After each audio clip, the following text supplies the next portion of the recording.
after she said those words, time kind of stopped for me. And it just felt like there was nobody else in that gym but her and I. And I think that wake-up call was really what I needed. Hey, it's Coach Jackie. Welcome to Coach's Corner. We're having some sit-down conversations, coach on coach. Today, I'm very excited. We've got Coach Brenda Frese, the head coach of University of Maryland, sitting down with her and her player, Oluchi Okananwa, talking about that viral moment that they had where she was inspiring her during March Madness, getting up in her face, saying, "You can do this. I believe in you." And we're going to talk about the story behind that story. Let's get into it. Let's go. Thank you both so much for sitting down with me. I'm so excited to be able to talk to you. And obviously, I make content online for a living, but you guys are the viral ones today. You went viral. How does it feel to be viral?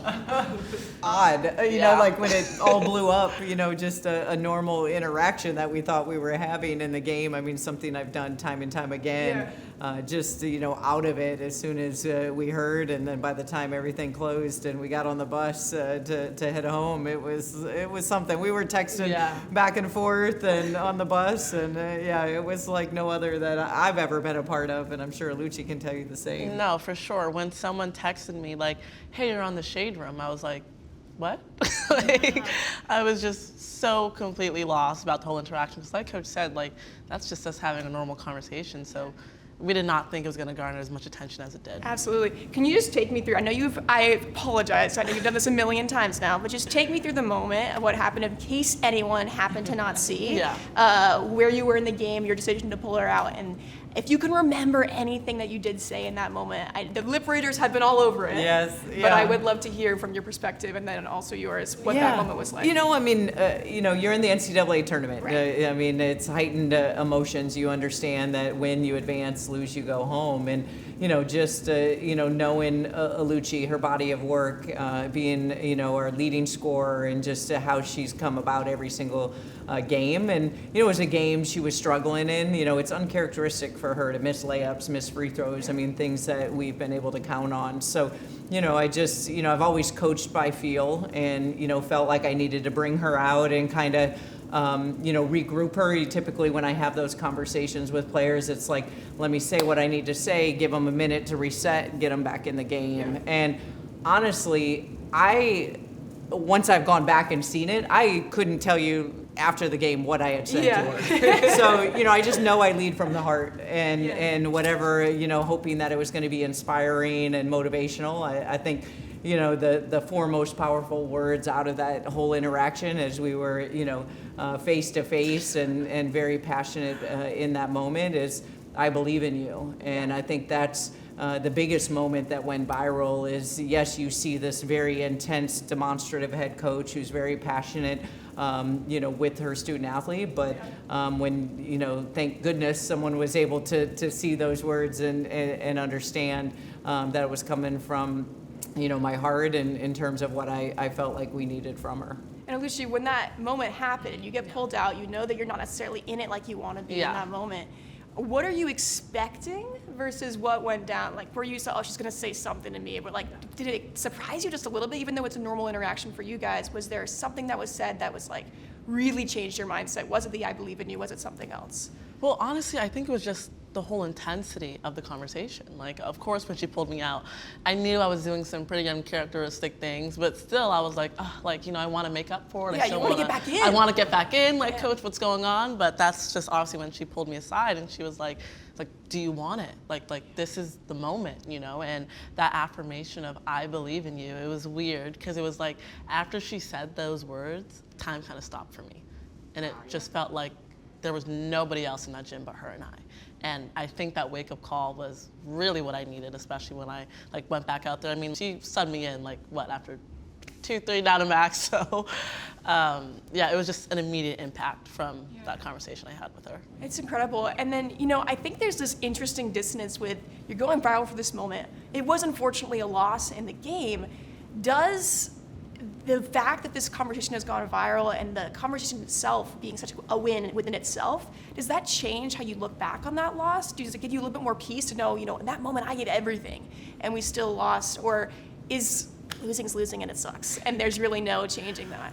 Yeah, well, there's some duality to that, of course. None of us wanted to end our season at UNC, but I texted her on the bus we hadn't even pulled out, I don't think, but it was just when I saw everything going viral, I was like, this is a win, because everyone else got to see how amazing of a coach you are.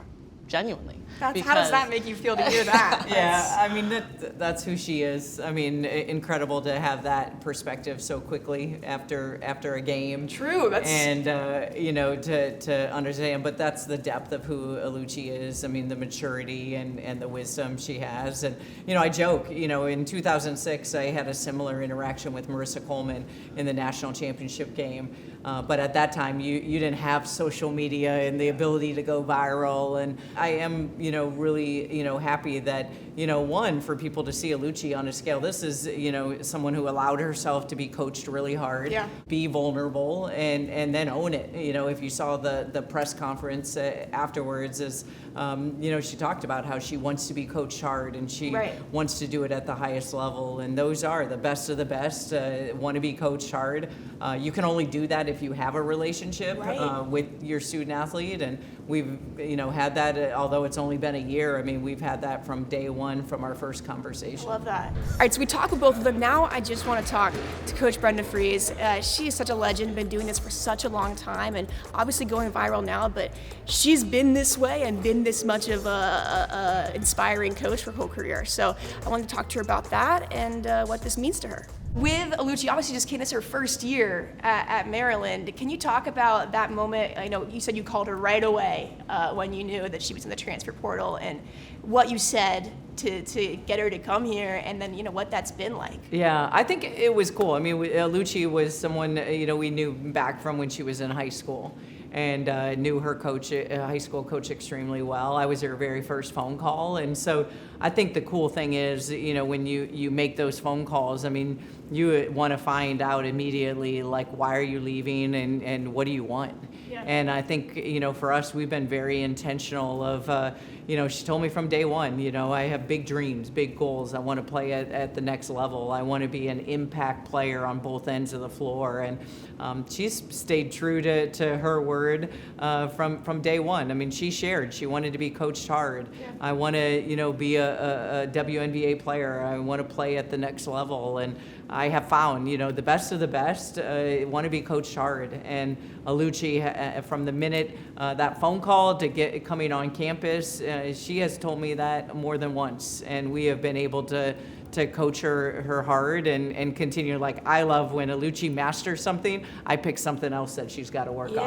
And once she gets that mastered, it's something else. And we don't have time. She only has 2 years here. And in order to make those dreams and goals, be able to play out, we've got to be able to continue to keep working. And keep challenging each other, it sounds like, that you got to think of, okay, what's something else that we can work on that can really, help her excel and also the whole team. Yeah, and, I mean, again, it doesn't happen if you don't have the trust between each other, if you don't have the communication, you don't have the relationship. And I think that's what people don't understand is, like, that interaction that Oluchi and I had in the NCAA tournament just didn't happen just because of that game. I mean, that interaction was built out of our relationship and our trust way back from that very first phone call to all of our practices and all the day-to-day that we get to have together. From like a coaching standpoint, if you hear someone say winning isn't everything, what's your take on that?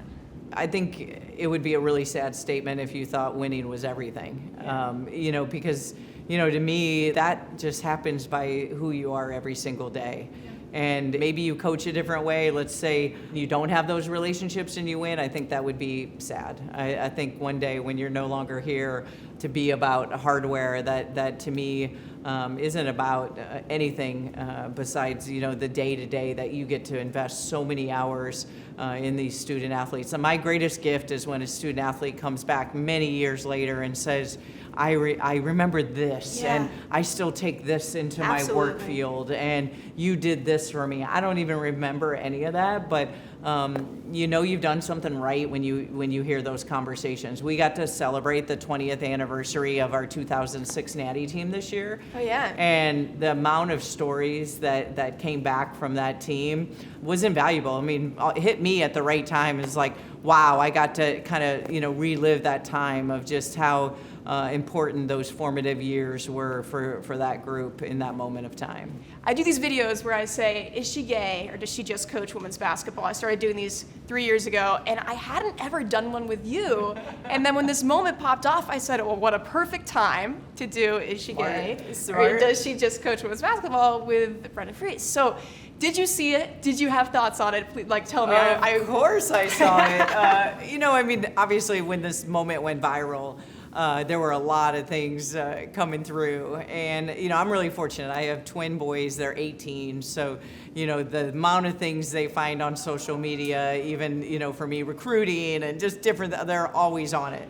So, I was sitting in my chair in the living room next to my husband, and all of a sudden he hits the family chat, and your video comes through, and it's like, "Hey, look at this, mom and dad, right?" That's right. And the timing couldn't have been more perfect because we both sat there and watched it, and I loved it. I thought it was creative. I mean, you went back and, fortunately, 30 plus years of coaching, so you were able to go into the archives and find a lot of different things. As soon as, we had a great moment with it, then I sent it to my family chat with all my siblings and my mom, and so, some friends, and we just kept it going. So I love that. Super creative. People call me Coach Jackie, but I am not a coach. I say I'm the people's coach, I'm the fans' coach. Right, I just right. like it's a very cool, gender neutral term, like Coach Yeah, Jackie. It feels love good. it. I like it. I'm sure it's an unearned title for me, but for you it's earned. There are so many people online who are like, I would run through a brick wall for you. Like, you have so much power right now. How does that feel? For me, I'm really glad that it went out there so really, those players or anyone who's thinking about the University of Maryland knows what they're getting, because intentionally I've built this program just through that belief and by who I am. And I think it is harder and harder, with so many different noises and different voices that are out there. So I do love the fact that if you choose to come to Maryland, like, you're going to get coached up. You're going to be coached hard, but in a positive way, right? Like, you're not going to be cut down and spiraled, and you have to work through it and mentally be stronger. It's going to be with I have an all-female staff, and it's going to be with mentorship, by the way. right? Mentorship and strong women who have also played, and we're there to help our players, be as successful as they can. Absolutely. So for the people who want you to, I think anyone could use you as an alarm clock, to get out of bed in the morning. You just have this kind of energy that really breathes life into players, but I think anybody. Do you think that you could look into camera and give us, for anyone who just needs a general pep talk right now? I know I feel a little bit awkward just to do it to a camera, but can you kind of harness that Coach Frese moment and just look into the camera and say, you got this, and give a bit of a pep talk? Sure. Okay, sure. cool. Maybe look right there. Yeah, well, I believe in you. I know you can do this. You've shown me time and time again just what you are capable of. So get out there, attack the day, and go make the best of it. All right, we talked to Coach, but I want to know what Oluchi was thinking in that moment, because that's intense. So we sat down with her too, and I think she's going to have some great things to say. In that moment, we were talking you stood up and you took it, right? And it fired you up and you were ready to go back in and make some plays. Is there a line that has been crossed where oh, that's too much, and I would have shut down, or you're just I'm in it? If I'm being honest, it's difficult because I am naturally a very intense person, especially about my passions, which is obviously something that she picked up on, which is why she was able to do what she did. I welcome any of those moments, and her and I, we have such a good relationship that if anything were to happen, it's just an immediate oh no, no thanks, you know what I mean? Right. From either one of us, Yeah. it's just so many open and honest dialogue that we may cross line, but we may not even know it because we're just so attentive to what the other person may be feeling. And when you got to the press conference after, you were so eager to be hey, this is what I asked for. Yeah. This is what I want. I don't want anyone to think anything about it. This is what I want. Did you do that on purpose? Were you trying to be very intentional, make sure nobody was gonna like take a negative takeaway from this? Honestly, it was so funny. Before I even got up to the press conference, like Rose, our media director, she was just kind of like, hey, so that moment between you and Coach is kind of blowing up a little bit, like it's gaining some traction. They may ask you about it. I'm like, oh, okay, sure. You know, like thinking it's something calm and light, like maybe they'll ask, hey, what'd she say to you? You know, that kind of thing. So I mean, like, my response in that press conference was just my honest take of like, no, like I love to be coached hard. Like that's why, obviously I was a little taken aback to people's reaction to the intensity. Yeah. Because I was like, this is just a normal walk in the park day between us having a conversation. But no, I mean, I knew in that moment that it was like, okay, maybe this could be more, but let me just reaffirm how I'm feeling and how I've always felt with Coach B. Are you excited for next year? Oh my gosh, I can't wait, truthfully. And just the attention surrounding this moment has fired me up even more. I'm so happy that we've kind of put the world on notice to how coaching is here at Maryland, and I think we have so much to show for it next season. Oh my goodness, I feel so inspired after that conversation. Like everyone's saying they'd run through a brick wall. I would right now. I was like saying, I went to LSU, I'm graduated, I'd never even played basketball. I would like to join the Maryland women's basketball team, just honorary player maybe for a day. It would be incredible. So listen, if you're thinking about maybe playing Maryland women's basketball, come party with Brenda. I think it's gonna be pretty fun.